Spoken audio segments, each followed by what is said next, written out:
Next up, we have Sherry Magnaka. Sherry is a hearing instrument specialist and owner of Coastal Hearing Clinic in Sandwich and Plymouth. Sherry graduated from Grant McEwen University in Alberta, Canada, and joined her family's hearing clinic practice in Ontario in 2005. In 2015, Sherry opened Coastal Hearing Clinic, which is committed to helping people function at their best through better hearing.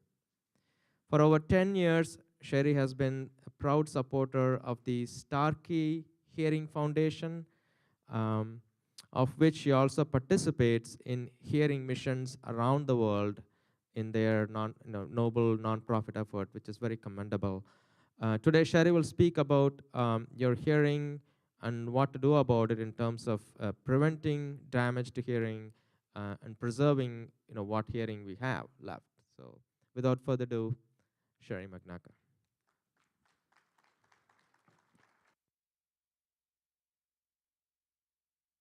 So my name is Sherry Magnaka, and I am pleased to be here with you. And of course, it is my due diligence with my partner in crime out here in the audience to make sure that my volume is good. I got the thumbs up. So if there's anybody in the back that can't hear me, please just let me know. So in preparation for my talk today, I mentioned to a couple of colleagues, and I said, tell me a little bit about what you might think would be important to discuss today.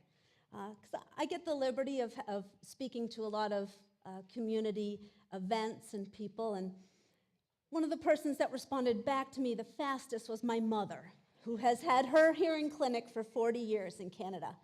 And of course, when you work with your mother every day, you have her on speed dial. So she said, Sherry, don't worry about it. I think what you really need to show people is a little bit about their hearing. And I'll get to that in just a minute. She said, one of the biggest things that people find now, because there's so much technology out there, is they want to know, how can they be helped? How can this hearing instrument help be successful for me? And this is what she sent me in a text.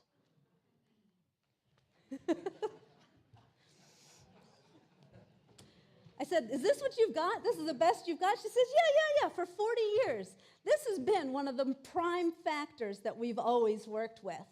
So for anybody who has hearing instruments or who have worn hearing instruments, sometimes we say, should we put the spouse program on there? Do we need the TV program on there? Tell me what we need to do to help make your life better and easier. Brief agenda for today. We're going to go through a little Hearing 101. Let me tell you a little something about your ears, the effects of hearing loss, and then, of course, what you can do about it. Now, in America, over the age of 18, right now there are about 37.5 million people that report difficulty hearing and understanding. And as mentioned before, I originally moved here from Canada, and the population of Canada is only 36 million people. So imagine the population of an entire country having difficulty not only hearing, but understanding as well. It's a lot of people. Hearing, people, is one of your 5 senses. We are only given 5. And with that being such an integral part, that's what makes my day-to-day life so exciting with helping people, because I know that there is a huge difference we can make for people. So how do we hear? Well, we have a cell phone ring. We have these lovely ears, which we call the pinna on the side of the head. Those ears are designed to capture the sound in. Sound goes in through the ear, goes through a chain of events, and then the signal goes up to our brain. And then it's our brain that decides what it's heard or what it understands. So in hearing, we talk a lot about the ears, but mostly we talk about the brain. Because if it was just about the ears, it would be very simple. We'd cut them off, we'd sew new ones on, and we'd ship you out the door, okay? But those ears work as a pathway up to your brain. So we not only look at how the ear is functioning, but we also later on need to look at how the brain is functioning. So it's a really large piece that we're trying to work with. We have the ear broken down into 3 parts. We have the outer ear, which we can see on the outside of our head. We have the middle ear, which encompasses our eardrum or our tympanic membrane, along with 3 of the smallest bones in our body. There are 3 little ossicles there, okay? The third part is the inner ear, and that's where that snail shell piece is, right there.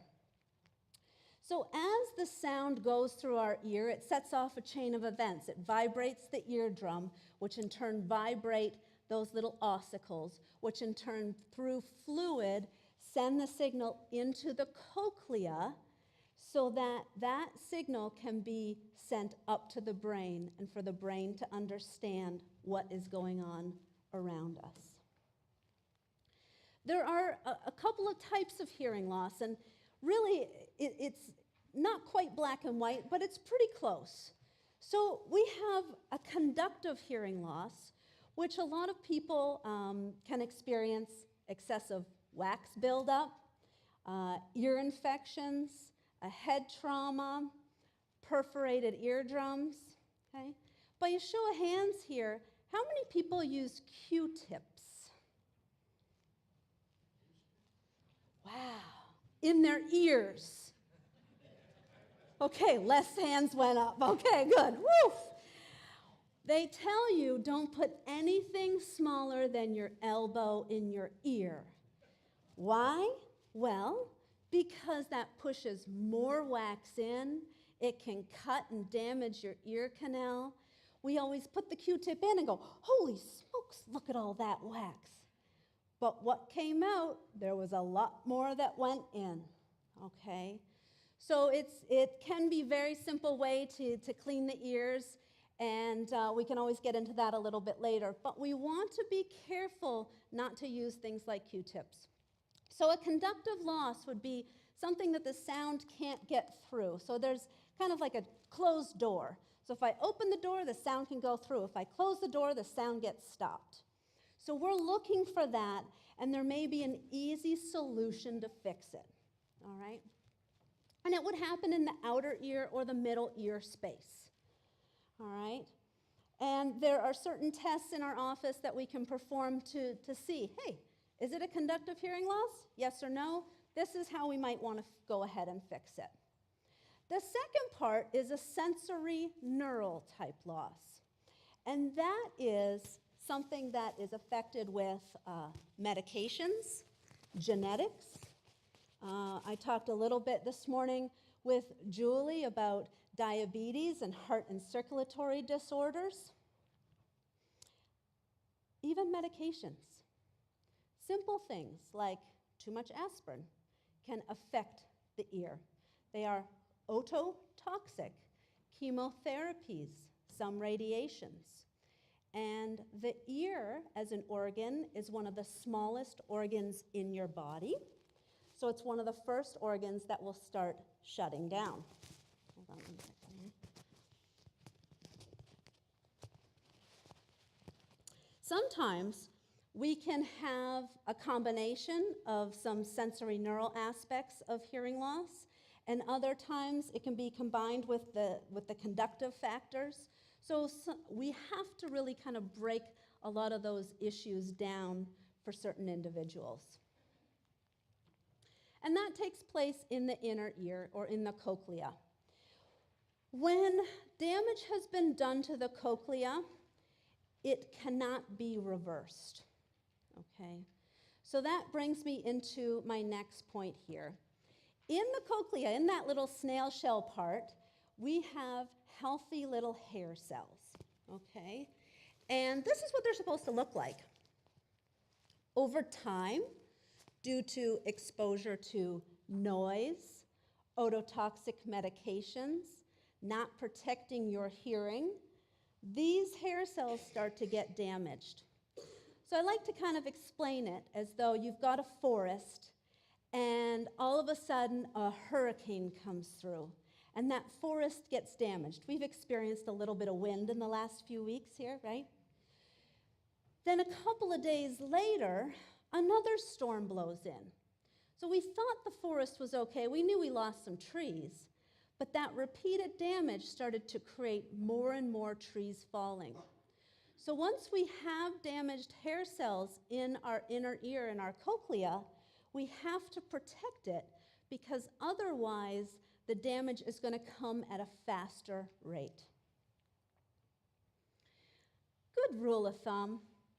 If you're more than an arm's length away and you have to yell, you're probably in too loud of an environment. Okay? Probably too loud. Who here has been to a concert or a rock concert lately? Since the summer, maybe, right? We're right across from the Melody Tent. Well, this past summer, this is myself and my husband, Mark, and at the time, our 1-month-old infant. Now, any mother or new father in here can say, you get a little stir-crazy at home, especially at the 1-month part. And we said, let's go out, let's go and listen to some music. This will get us going. And I said, but we have to take our son. And of course, being a hearing specialist, I said, we have to protect his ears. So under that special hat, he's got his hearing protection on, and that's a specially designed hat for infants to help block out the sound. Some of you who frequent the Melody Tent, like my husband and I do, may have experienced this.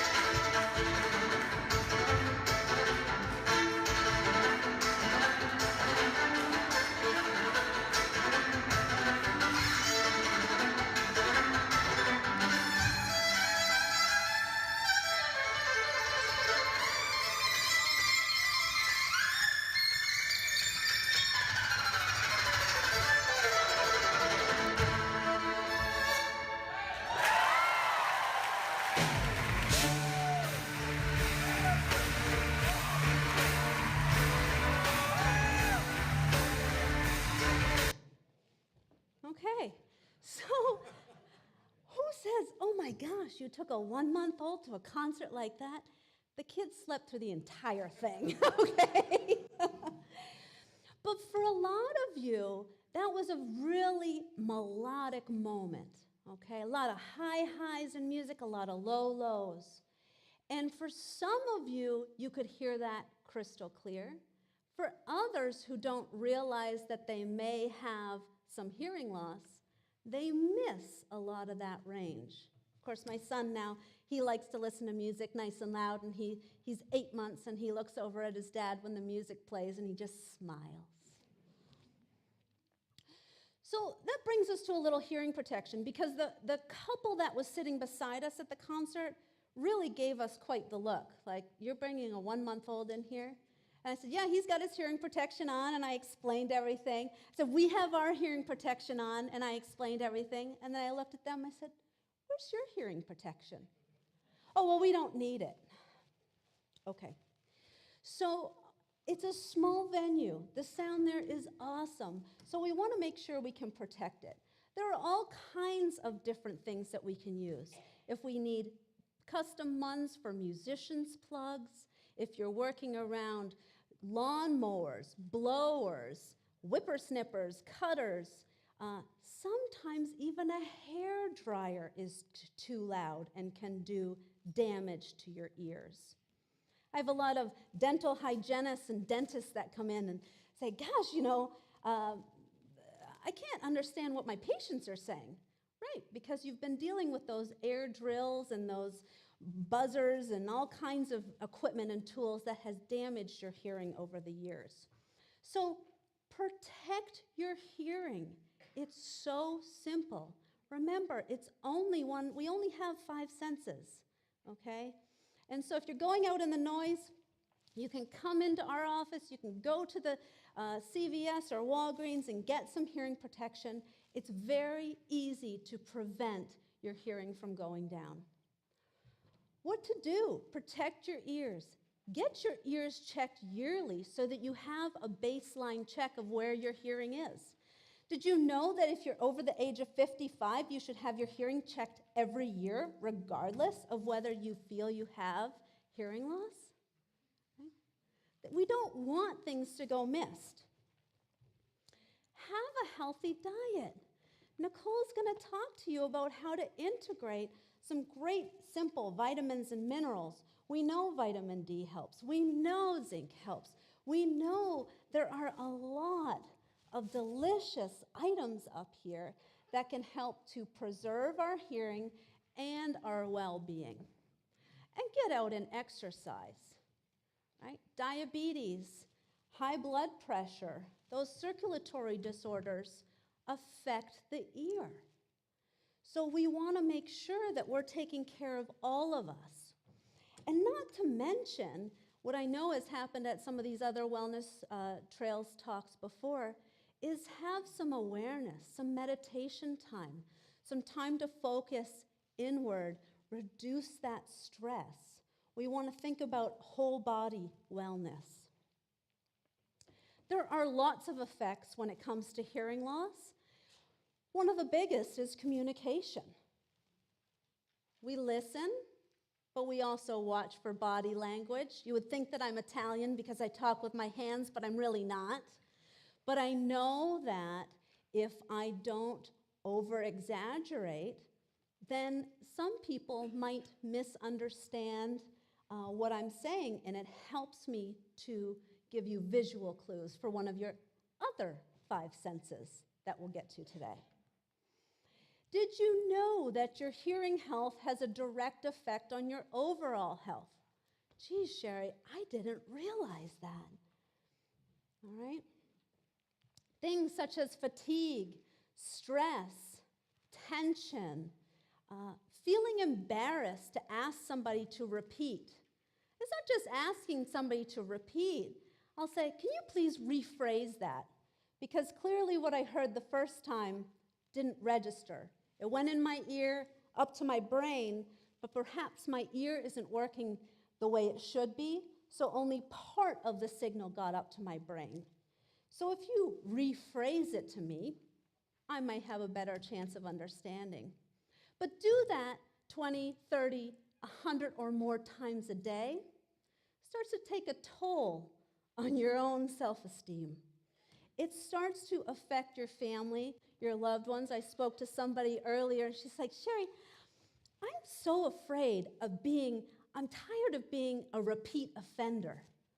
I looked at her and I said, I'm sure you are. I said, you need to talk to your husband, get his attention first, look directly at him, not while you're doing the dishes from the other room and he's over there watching TV.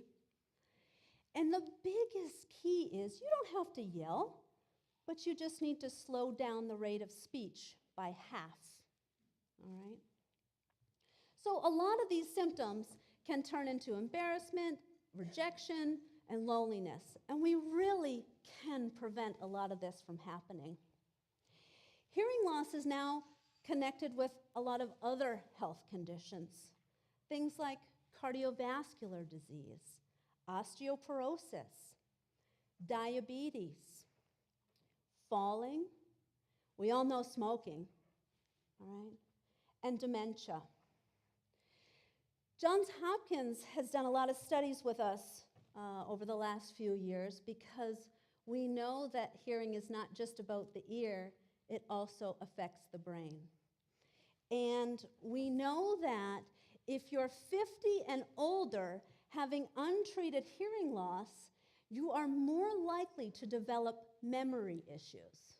All right, I'm a new mom. I'm running businesses. I have my short list of all the things that I need to do.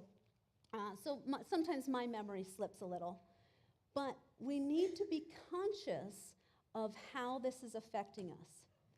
Seniors with an untreated hearing loss are more likely to develop dementia than those who retain their hearing. So we know if you have difficulty hearing or understanding, we want to aid it sooner. We want that help to get your brain back on track. Your brain works like a muscle. When exercised, it stays healthy. If it's not getting that stimulation, it will blatantly start to forget words and sounds that we can't get back. Okay? Adults 50 years and older with untreated hearing loss were found to be less likely to participate in organized social activities than peers who were wearing their hearing aids. I want to applaud you all for coming out today. This is a Sunday on the Cape. It's beautiful and sunny outside. Okay. These are the types of social environments that are important to us. And when we come out into public, whether we come out alone or with a spouse or a loved one, right? We want to be able to socialize. We want to be comfortable. We want to learn some things. We want to ask some good questions.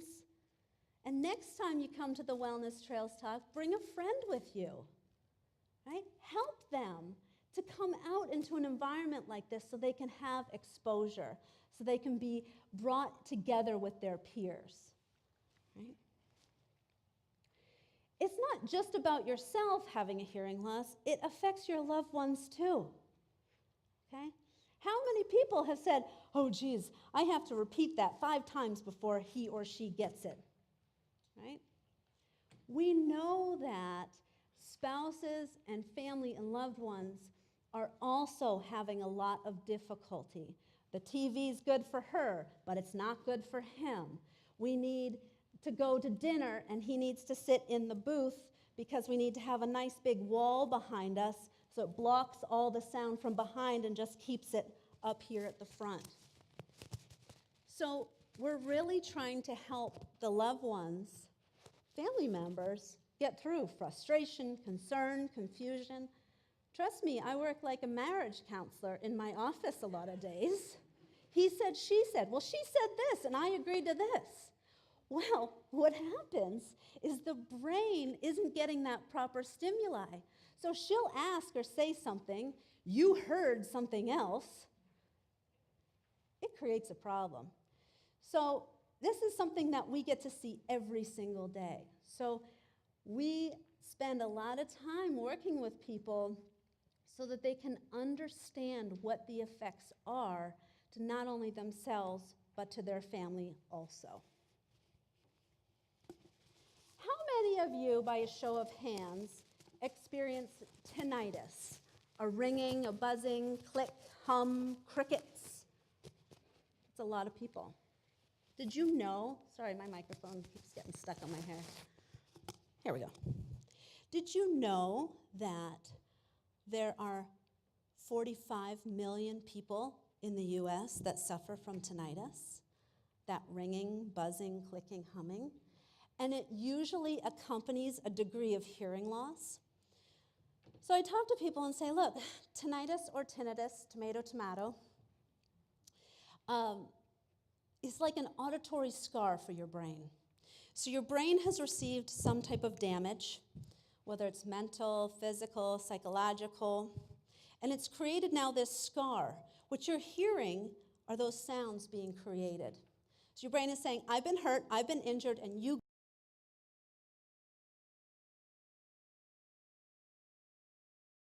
get to listen to this, whether it's all the time, whether it gets louder at night or softer when you get up in the morning. I was just at a conference the other day, and I had 3 people come up and say, one called it, I live in a swamp. The other said, it's nothing but mosquitoes swirling around my head all day long. And the third says, you know, it sounds like there are angels singing. And I thought, well, yeah, We got bugs, mosquitoes, angels singing. And for a lot of people, it can be really uncomfortable because it happens all day, all night. Some people come in, they don't sleep at all. So we always want to see if there's an option for us to help understand what was the triggering occurrence. Is it medication? Is it blood pressure? I have it. If my blood pressure goes up, my tinnitus comes up. If I relieve my blood pressure, my tinnitus goes away. So I've found a way to kind of cope with that. There are sound therapy options. You can wear special hearing devices that can create a masking sound. You can go and purchase for $49.95 online a sound conditioner or a sound masker. And with a newborn in the house, we actually have a couple. And I've been experimenting with them because I thought, oh, geez, I really need some hard evidence of how this works. My husband says I sleep very well, by the way. But to turn a little sound on, white noise, to help drown it out, we want to help trick the brain and help reduce some of that confusion and some of that sound. It can be very effective for a lot of people. They even have apps on your smartphone for it. So a lot of times we'll download a couple apps and I'll say, go and listen to this for a few weeks. See how this helps you. And now with all the cool new technology in hearing aids, they now integrate special tinnitus circuits in almost every hearing aid because they know so many people suffer with it. So not only do they have the hearing loss, but they also have the tinnitus. So they are really trying to pair that up, all right? Hearing aids, hearing devices, hearing instruments, assistive listening devices, they really, truly do improve all aspects of life. Ask anybody who has a pair of hearing instruments now, who wears them all the time, what it feels like when they don't put them in, right? They get so comfortable with them. They say, gosh, I can't believe I waited so long to do this. Right? I spoke with somebody this afternoon who thought, yeah, it's a pretty good thing. I wear them every day. They can come in all kinds of styles and shapes and sizes. It depends on vision, dexterity, comfort, right? Some people have different color hair, and so we want to blend it with that or blend it with their eyewear, their glasses. Most people who wear hearing instruments also wear glasses. I have my hearing aids on today. Once you have an understanding of what you need, there are all kinds of different technologies out there. They don't just have to be hearing aids. They can be things like a personal amplifier. We also have alarm systems, doorbell ringers.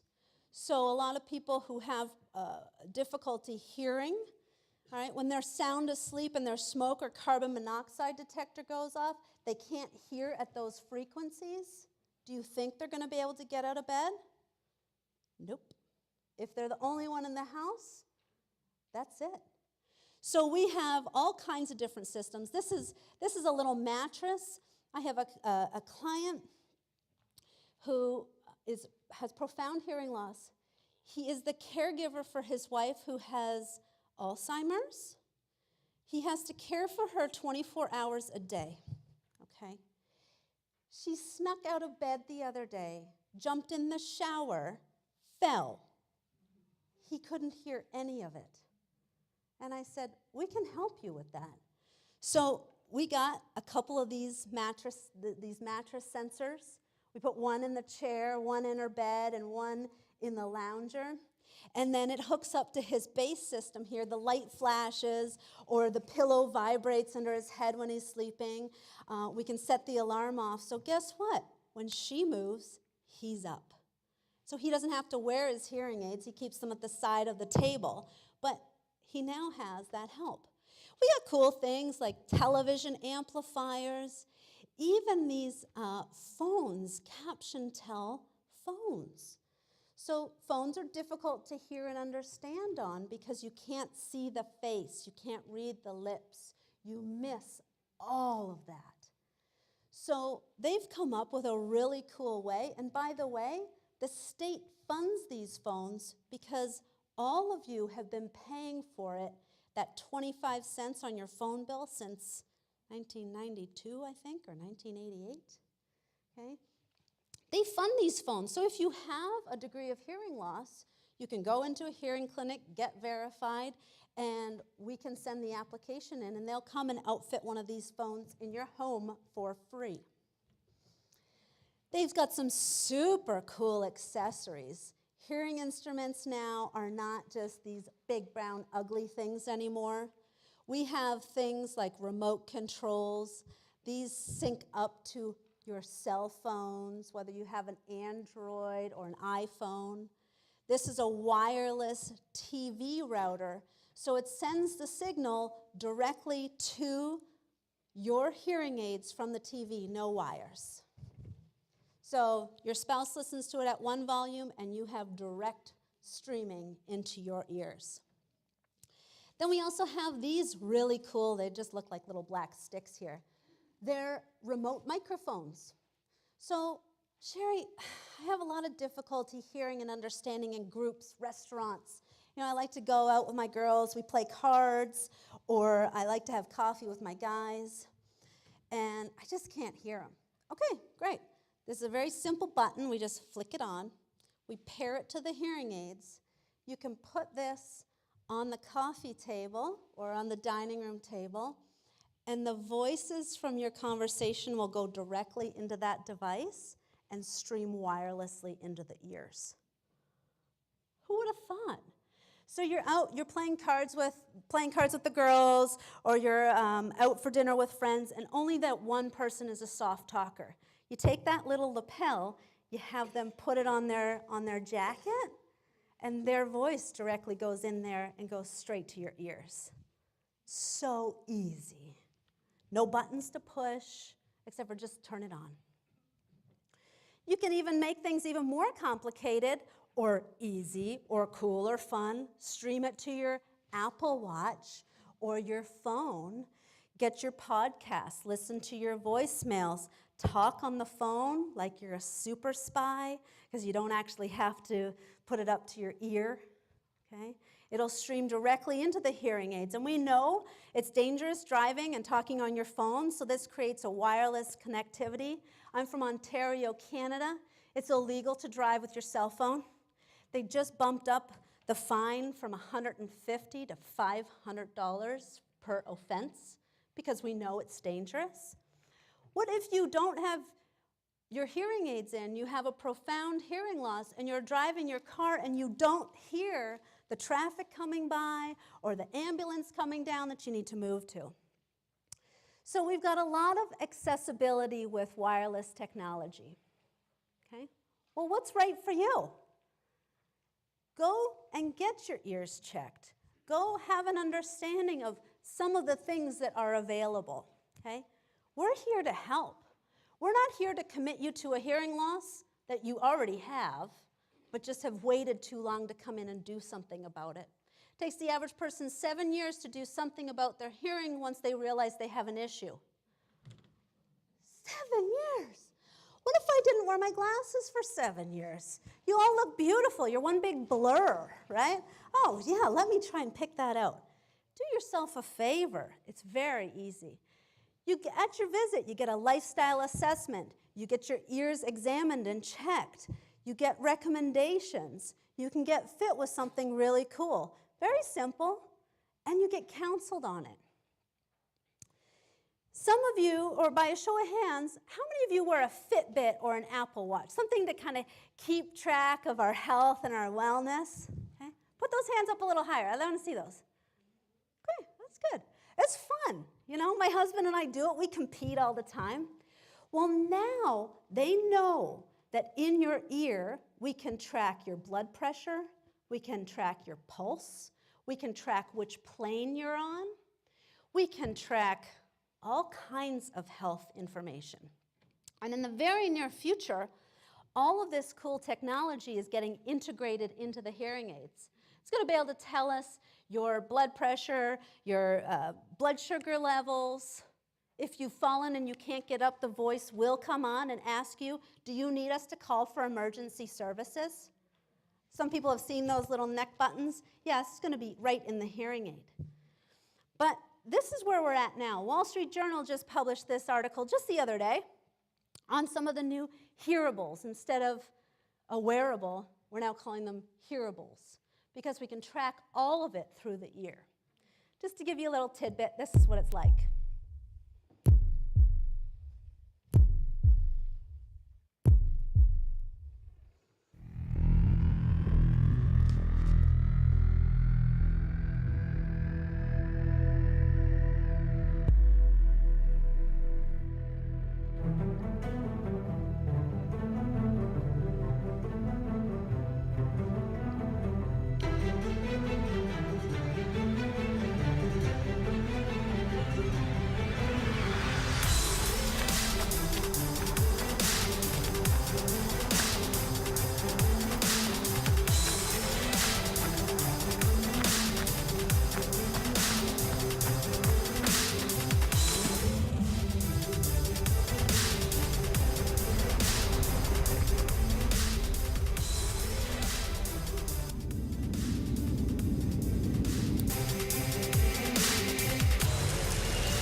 Come on, faster, go, go, go! Woo!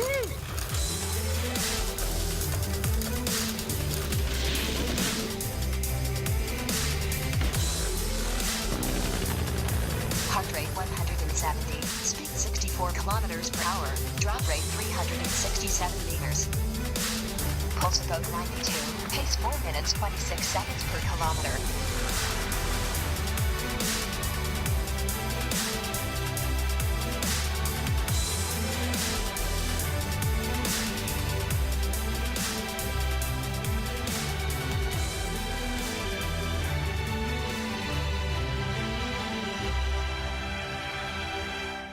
The newest version of this has iTranslate in it. So when we do hearing missions around the world, when we're dealing with people of languages that I cannot speak fluently, we're going to be wearing these ear-level devices to help translate when we don't have a physical translator there. Awesome, awesome. So do yourself a favor, get your hearing checked. If you've got questions after this, see me at the end of the day. We want you to hear better. We want you to live better. We want you to have a better quality of life. That's why all of these speakers are here today. And that's why Emerald Physicians and Cape Cod Healthcare have put this on to help educate you. Favorite quotes. Tomorrow belongs to those who can hear it coming. We want you to hear it coming. So thank you all very much. I appreciate your time. And I think we're going to open it up to some questions. We have a microphone that is going around. There we go.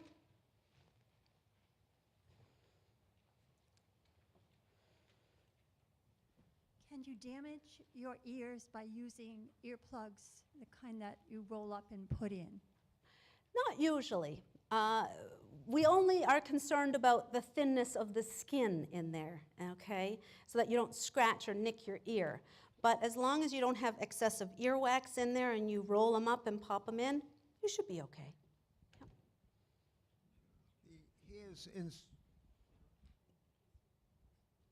The hairs inside the cochlea, Yes, sir? can they be repaired or rejuvenated somehow? Great question.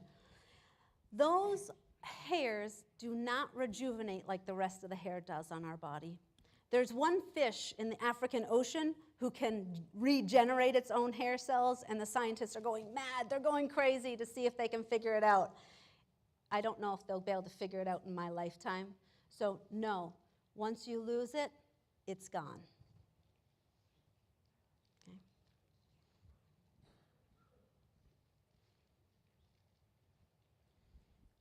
Okay. I wonder if you could just speak for a moment about the discussion of hazards from Bluetooth devices and radio frequency interference with brainstem, things like that.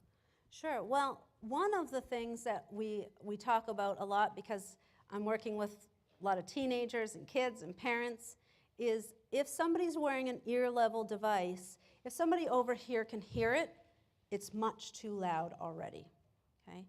We already know that electromagnetic frequencies are another part to it, and they're still working on a lot of studies. Is it great to keep the cell phone or the Bluetooth level to your head all the time? Probably not, right? Just like years ago, smoking really wasn't an issue. The Surgeon General was standing there smoking, saying, it's okay to smoke. So we really have to take everything in moderation. So what we have in our home is at a certain point in the night, cell phones go off, they get put away, and we don't associate with them. Because our bodies need to still be natural and not have as much interference. But I highly suspect over time, we're going to start seeing some effects of the frequencies going out.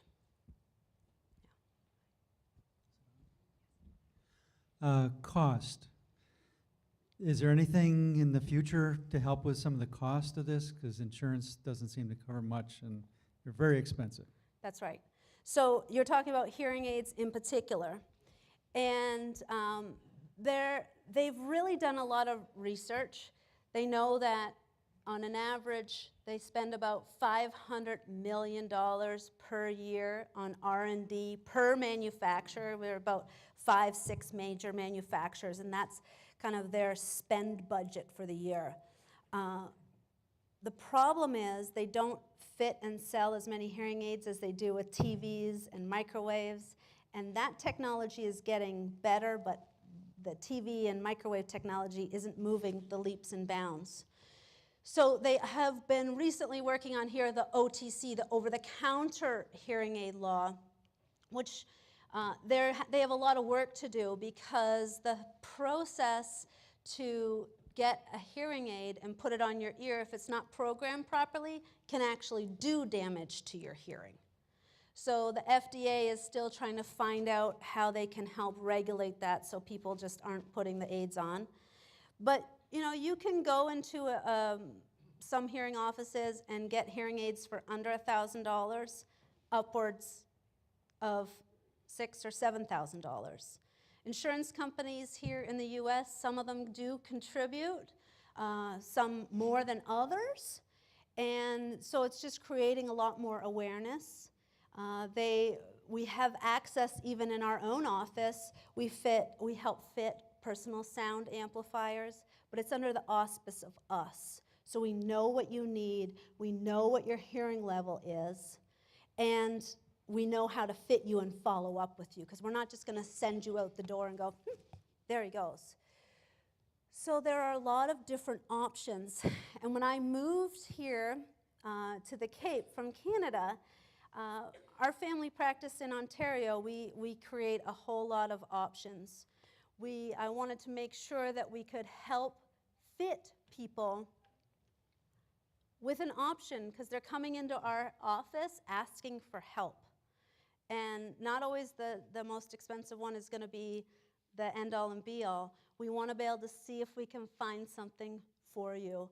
So we've come up with a lot of creative options to help mitigate some of that cost factor. We also have needs-based programs. I do hearing missions around the world. I also do local hearing missions. I also work with Lions and Rotary, and through our own office, through word of mouth, we'll have somebody come in and say, you know, we have a neighbor and she cannot put 2 pennies together. Is there anything you can come up with? Leave it with me. I'll try and find anything to help that person. So I hope that helps a little bit.